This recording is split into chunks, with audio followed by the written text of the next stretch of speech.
Hello everyone, welcome to my channel do to study. तो आज हम करेंगे आईसीएसई क्लास 9 फिजिक्स का चैप्टर 9 करंट इलेक्ट्रिसिटी। ये हमारा सेकेंड वीडियो है इस चैप्टर पे। ओके, फर्स्ट वीडियो में हम सेल्स के बारे में, प्राइमरी सेल्स, सेकेंडरी सेल्स, ये सब पढ़े हम। ओके, आज की वीडियो में हम symbols use in circuit diagrams के बारे में पढ़ेंगे। मतलब कि आप सब देखे होंगे सर्किट डायग्राम्स, इजंट इट? सो वो सर्किट डायग्राम्स में बहुत सारे सिंबल्स का यूज किया जाता है। अब ये सब सिंबल्स का मतलब क्या है वो सब आज हम जानेंगे। ओके, तो हम पहले ही स्टार्ट करेंगे सोर्स ऑफ करंट से। अब दो तरह के करंट होता है, एक है डायरेक्ट करंट और एक है अल्टरनेटिंग करंट। तो ये सबका सोर्स तो डायरेक्ट करंट का सोर्स क्या है? सेल है या फिर बैटरी है। और वैसे ही अल्टरनेटिंग करंट का सोर्स क्या है? एसी सोर्स, वही मेंस ही होता है। घर में जो मेंस नहीं लगा रहता वही होता है अल्टरनेटिंग करंट का सोर्स। तो ये सबको हम कैसे रिप्रेजेंट करेंगे?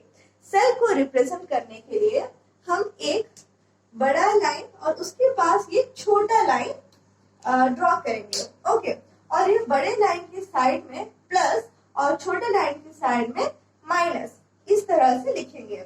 यानी कि ये है हायर पोटेंशियल और ये है लोअर पोटेंशियल। पोटेंशियल सुन के अभी आपको डरना नहीं है, पोटेंशियल के बारे में हम नेक्स्ट वीडियो में डिस्कस करेंगे। ओके, अभी आप सब समझेंगे। ओके, तो सेल हम जानते हैं टॉर्च ऐसे सब में यूज करते हैं छोटे छोटे चीजें जलाने के लिए।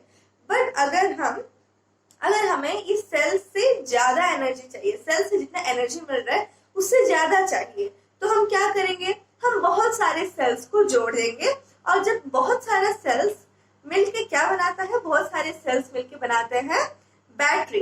तो बैटरी कैसे बनता है देखते हैं। मतलब बैटरी को हम कैसे रिप्रेजेंट करते हैं? सी, ये जो सेल बना है इसी तरह से हम 2, 3, 4, 5 ऐसे सेल्स को वन बाय वन अरेंज करेंगे। और सिमिलरली पहले वाले लंबे लाइन के पास पॉजिटिव चार्ज और लास्ट में जो छोटा लाइन है उसके पास नेगेटिव चार्ज मार्क करेंगे। तो इससे ये हमारा बन गया बैटरी। अब जो अल्टरनेटिंग करंट होता है उसका सोर्स हम कैसे रिप्रेजेंट करेंगे? उसके लिए हम ये साइन कर्व को या इसे कहते हैं साइन कर्व। ओके, ये जो सिंबल है इसे हम साइन कर्व कहते हैं। उसको हम एक सर्कल के अंदर एनक्लोज कर देंगे। तो ये होता है हमारा एसी सोर्स का सिंबल। ओके, अब सोर्स ऑफ करंट का सिंबल्स के बारे में हम समझ गए हैं। नेक्स्ट हम जानेंगे कीज के बारे में। की क्या होता है? की एक सर्किट में वो एलिमेंट होता है जिसे ऑन या ऑफ करने से हमारा सर्किट कंप्लीट या इनकम्प्लीट होता है। लाइक हम स्विच ऑन करते हैं तब जाके बल्ब जलता है। क्यों? क्योंकि हमारा सर्किट जो कंप्लीट हो जाता है। फिर जब हम स्विच ऑफ कर देते हैं तो लाइट नहीं जलता। क्यों? क्योंकि हमारा सर्किट जो है वो इनकम्प्लीट हो जाता है। ओके, तो ये जो काम करते हैं ये हमारा की है। अब 3 तरह का की होता है, एक है प्लग की, दूसरा है स्विच और तीसरा है टैपिंग की। ओके, तो ये सब आप जब फिजिक्स लैब में थोड़े हायर क्लासेस में काम करेंगे तो आप ये तीनों तरह के कीज जो है फिजिक्स लैब में देख पाएंगे। ओके, तो प्लग की को हम इस तरह से रिप्रेजेंट करते हैं और ऊपर हम कैपिटल लेटर के लिखते हैं। देन स्विच को हम इस तरह से रिप्रेजेंट करते हैं और कैपिटल लेटर के इधर लिखते हैं। और टैपिंग की को इधर ये स्विच जैसे रिप्रेजेंट किए हैं उसी के साथ एक छोटा सा एरो। ओके, इस तरह से हम टैपिंग की को रिप्रेजेंट किए हैं। बट ये तीनों कीज जो है ये अब कौन से सिचुएशन में है? ओपन होकर है। यानी कि ये अगर कोई सर्किट डायग्राम में इस तरह से दिखाया गया है, इनमें से कोई सा भी एक की यूज किया गया है और इस तरह से दिखाया गया है, तो उसका मतलब है कि हमारा की ओपन है और जो सर्किट है वो इनकम्प्लीट है। फॉर एग्जाम्पल इधर मैं एक सर्किट बना के रखी हूँ। इधर हमारा प्लग की दिखाया गया है, इधर एक डॉट है। ओके, जब ये डॉट लग जाता है देन इट इज क्लोज्ड। वैसे ही स्विच का जब ये जो लाइट ऐसे उठकर है जब वो नीचे आ जाता है देन इट बिकम्स क्लोज्ड। और वैसे ही टैपिंग की का ये छोटा सा एरो है, जब हमारा ये सर्कल में लग जाता है देन वो भी हमारा क्लोज हो जाता है।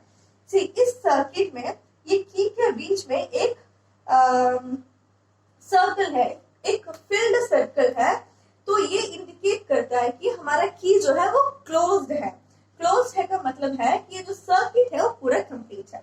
बट अगर हमारा की इस तरह से होता देन ये इंडिकेट करता है कि हमारा की ओपन है, जिसका मतलब है कि हमारा सर्किट इनकम्प्लीट है, और इनकम्प्लीट सर्किट मतलब करंट फ्लो नहीं होगा। ओके,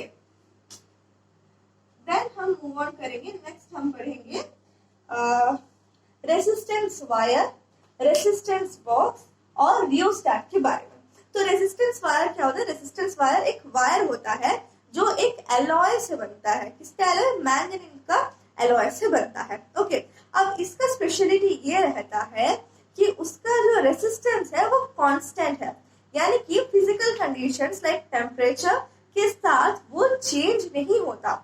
इसका रेजिस्टेंस वायर का रेजिस्टेंस जो है वो ऑलमोस्ट कांस्टेंट रहता है even though the temperature conditions are changing.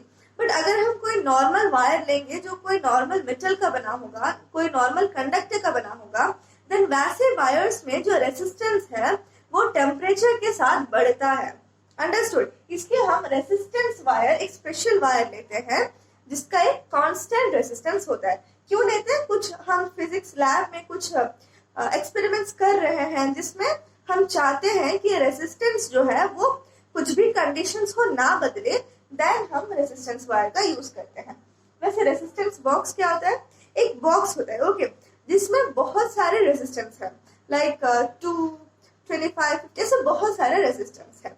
तो जब हम वो रेजिस्टेंस में से किसी एक रेजिस्टेंस को किसी एक प्लग को निकाल देंगे, देन वो प्लग, सपोज मैं 5 का प्लग को निकाली, देन वो देगा 5 ओम रेजिस्टेंस वो सर्किट को। ओके, तो ये होता है हमारा रेजिस्टेंस बॉक्स।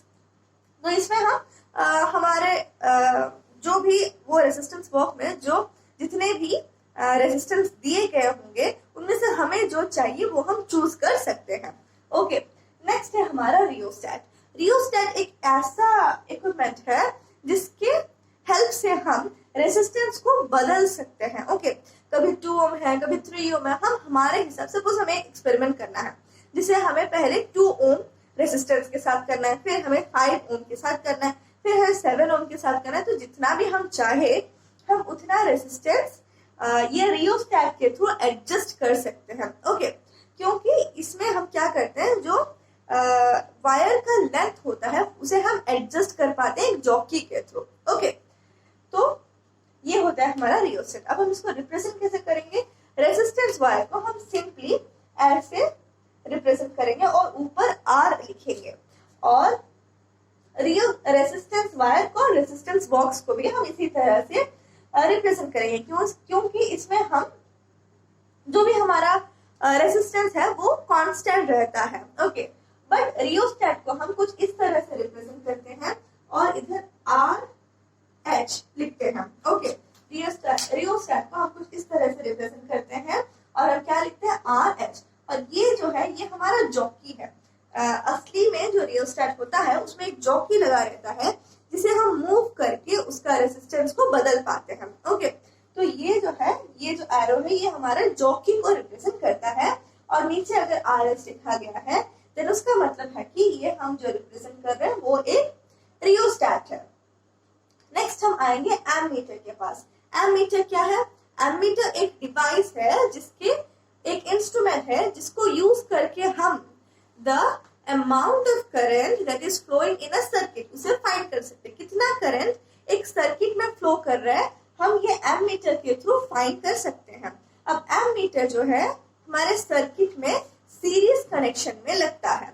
कैसे लगता है? सीरीज कनेक्शन में। ओके, और ये हायर पोटेंशियल और लोअर पोटेंशियल इस तरह से लगता है। प्लस मीन्स इसका ये जो पार्ट है वो हायर पोटेंशियल यानी कि पॉजिटिव से कनेक्टेड होगा, positive terminal of the cell और बैटरी से कनेक्टेड होगा, और ये पार्ट जो है हमारा नेगेटिव या फिर लोअर पोटेंशियल से कनेक्टेड होगा। नेक्स्ट है हमारा वोल्ट मीटर। वोल्ट मीटर एक ऐसा इक्विपमेंट है जो हमें एक सर्किट में जो पोटेंशियल डिफरेंस है उसके बैटरी के दो टर्मिनल्स के बीच में क्या पोटेंशियल डिफरेंस है वो बताता है, और इसे हम कनेक्ट करते हैं पैरेलल कनेक्शन में। एमीटर को कौन से कनेक्शन में? सीरीज कनेक्शन में, नहीं भूलना है। ओके, एमीटर को सीरीज कनेक्शन में, वोल्ट मीटर को पैरेलल कनेक्शन में। एमीटर से हम करंट मेजर करते हैं, वोल्ट मीटर से हम पोटेंशियल डिफरेंस मेजर करते हैं।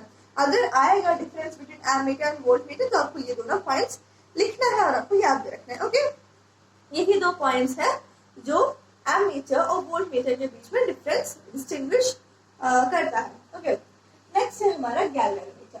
गैल्वेनोमीटर भी एक इक्विपमेंट है जिसे हम यूज करते हैं। क्यों यूज करते हैं? गैल्वेनोमीटर यूज करके हम पता करते हैं कि ये सर्किट में कुछ करंट फ्लो होता है कि भी नहीं। ये गैल्वेनोमीटर से हम कितना करंट फ्लो होता है वो मेजर नहीं करते, गैल्वेनोमीटर से हम ये मेजर करते हैं कि ये सर्किट में करंट है या नहीं। अंडरस्टूड? करंट है या नहीं। अब ये तीनों मीन्स ये तीनों में एमीटर, वोल्टमीटर, गैल्वेनोमीटर, ये सब क्या होता है? एक डायल टाइप का होता है। और इसमें एमीटर और वोल्टमीटर की बात करें देन एक डायल टाइप का होता है। डायल क्या होता है? मीन्स जो गोल सा एक शेप होगा, या फिर एक डायल मीन्स नीडल होगा और बहुत सारे नंबर्स होंगे।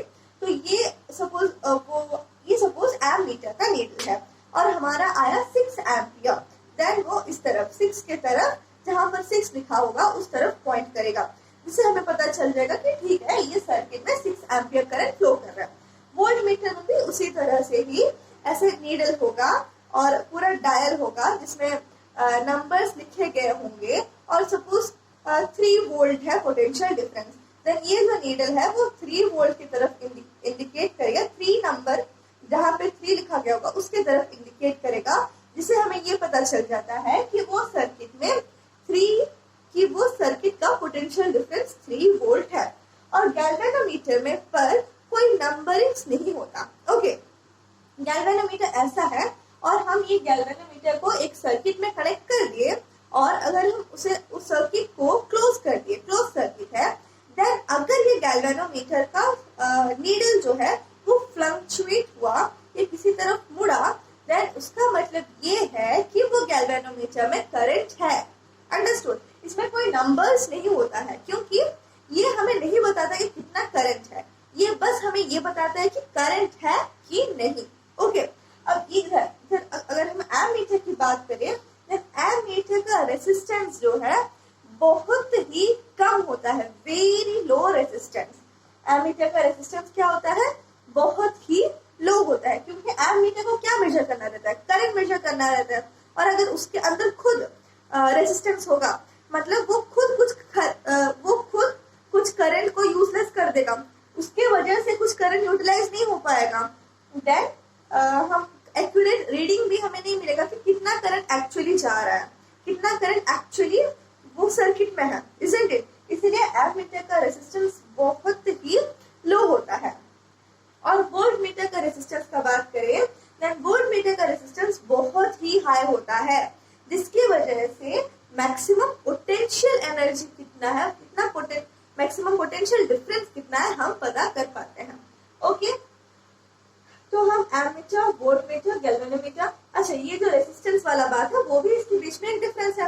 एमीटर में वेरी लो रेजिस्टेंस, वोल्टमीटर में वेरी हाई रेजिस्टेंस। ओके, ये भी डिफरेंस वाली बात है। मतलब गैल्वेनोमीटर भी कवर कर चुके हैं। नेक्स्ट है हमारा लोड।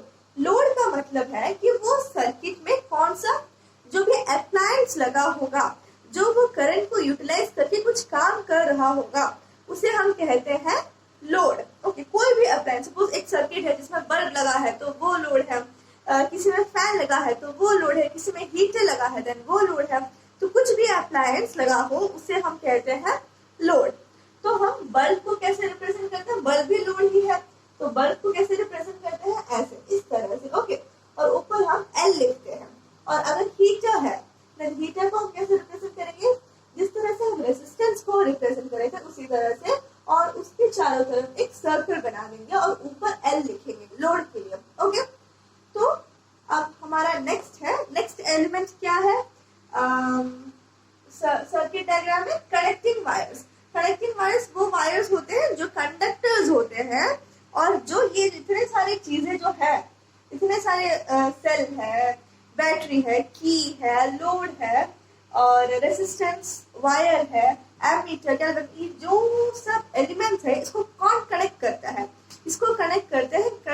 वायर्स जो होते हैं कंडक्टर्स। ओके, तो इधर मैं एक सर्किट डायग्राम आपको दिखाई हूँ। इसके थ्रू हम सारे एलिमेंट्स जो है उसको देखेंगे। पहला इधर से हम स्टार्ट करेंगे। ये है सोर्स ऑफ करंट। ये सर्किट डायग्राम में हमारा सोर्स ऑफ करंट क्या है, ये है। ये क्या है, ये हमारा सेल है। सेल में हम इधर पॉजिटिव टर्मिनल और नेगेटिव टर्मिनल प्लस और माइनस के थ्रू दिखाए हैं। पॉजिटिव टर्मिनल जो है वो हायर पोटेंशियल में होता है, नेगेटिव टर्मिनल जो है वो लोअर पोटेंशियल में होता है। ओके, तो इस क्यों इधर हमारा सोर्स ऑफ करंट जो है सेल है, इसका मतलब ये है कि इसके थ्रू डायरेक्ट करंट फ्लो होता है।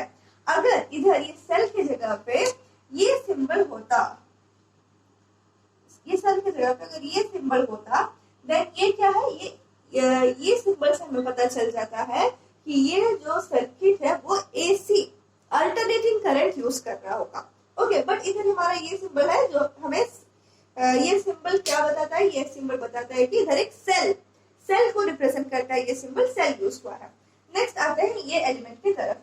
ये क्या है, की, और भी कौन सा वाला, क्लोज्ड की। ओके, नेक्स्ट आते हैं इस तरफ। इधर हमारा एमीटर लगा हुआ है और एमीटर का पॉजिटिव टर्मिनल सेल के पॉजिटिव टर्मिनल से जुड़ा है। सेल का पॉजिटिव टर्मिनल कहाँ पर है, यहाँ पर है। एमीटर का पॉजिटिव टर्मिनल कहाँ पर है, यहाँ पर है। सेम है, सेम इसलिए जुड़ा हुआ है। और एमीटर का नेगेटिव टर्मिनल सेल के नेगेटिव टर्मिनल से जुड़ा हुआ है। सेल का नेगेटिव टर्मिनल इधर है, तो ऑब्वियसली ये सेल के नेगेटिव टर्मिनल से ही जुड़ा हुआ है ना। ओके, नेक्स्ट आते हैं ये क्या है, ये हमारा लोड है। और लोड के तौर पर इधर हमारा क्या है, बल्ब है। ओके, बल्ब को रिप्रेजेंट किया गया है। देन नेक्स्ट इधर चले तो हमें ये स्ट्रक्चर देखने को मिलेगा। ये क्या है, ये सिंबल किसको रिप्रेजेंट करता है, ये है रियोस्टैट। रियोस्टैट क्या है, it is used to give variable resistance. Okay, तो जो सर्किट में रेजिस्टेंस कौन दे रहा है, ये रियोस्टैट दे रहा है। ओके, नेक्स्ट हम बात करेंगे वोल्ट मीटर की। देन वोल्ट मीटर का भी पॉजिटिव टर्मिनल जो है वो सेल के पॉजिटिव टर्मिनल से जुड़ा हुआ है। से ये इस तरफ से जुड़ा हुआ है ना। और ये वोल्ट मीटर का नेगेटिव टर्मिनल जो है वो भी सेल के नेगेटिव टर्मिनल से ही जुड़ा हुआ है। सी इस तरह से। ओके, अब मैं और एक बात बताई थी आपको कि एमीटर जो है वो सीरीज कनेक्शन में होता है। सी इधर सीरीज कनेक्शन में है, बट वोल्ट मीटर जो है वो पैरेलल कनेक्शन में होता है। सी तो इधर पैरेलल कनेक्शन में है। ओके, तो ये सर्किट डायग्राम के थ्रू हम और एक बार ये सारे एलिमेंट्स और उसके सिंबल्स को रिवाइज कर दिए। अब हम जानते हैं इंसुलेटर्स और कंडक्टर्स के बारे में। इंसुलेटर्स वो सब्सटेंस होता है जो करंट को कंडक्ट नहीं कर पाता। ओके, इंसुलेटर्स आर दो substance which can not conduct electricity. For example, अगर हम इधर ये जो कनेक्टिंग वायर्स है ये किसके बने होते हैं, कंडक्टर्स के, बिकॉज कंडक्टर्स आर दो substances which can conduct electricity. Okay, तो हम इलेक्ट्रिसिटी कंडक्ट करने के लिए कौन सा मटेरियल्स यूज करते हैं नॉर्मली, कॉपर, एल्यूमिनियम, ऐसे सब हम मेटल्स यूज करते हैं because they are very good conductors of electricity. Okay, तो इसका मतलब ये है कि जो कनेक्टिंग वायर्स है वो कंडक्टर्स से बना है and they can be of metals like copper, aluminium etcetera. But insulators क्या है, इंसुलेटर्स वो सब्सटेंसेस जो इलेक्ट्रिसिटी कंडक्ट नहीं कर सकते, लाइक प्लास्टिक, क्लोथ्स एक्सेट्रा। तो सपोज मैं इधर ये कंडक्टिंग वायर्स जो मेटल्स के बने हैं उसको निकाल कर थ्रेड से ये सारा एलिमेंट्स को पूरे इसी तरह से जोड़ दूं, तो क्या हमारा इधर बल्ब ग्लो करेगा? ऑब्वियसली नहीं करेगा, क्योंकि थ्रेड जो है वो इंसुलेटर है और इंसुलेटर इलेक्ट्रिसिटी को कंडक्ट नहीं करता। ओके, तो हम समझ गए इंसुलेटर और कंडक्टर्स। ओके, तो क्या आप बता सकते हैं ह्यूमन बॉडी एक इंसुलेटर है कि कंडक्टर है? The answer is human body एक कंडक्टर है। ओके, ह्यूमन बॉडी के थ्रू इलेक्ट्रिसिटी कंडक्ट हो सकता है। इसी की वजह से ही हमें मीन्स कोई अगर कहीं पे लीकेज करें तो अगर हम बाय चांस गलती से उसे छू लेते हैं तो हमें शॉक लगता है, इजंट इट?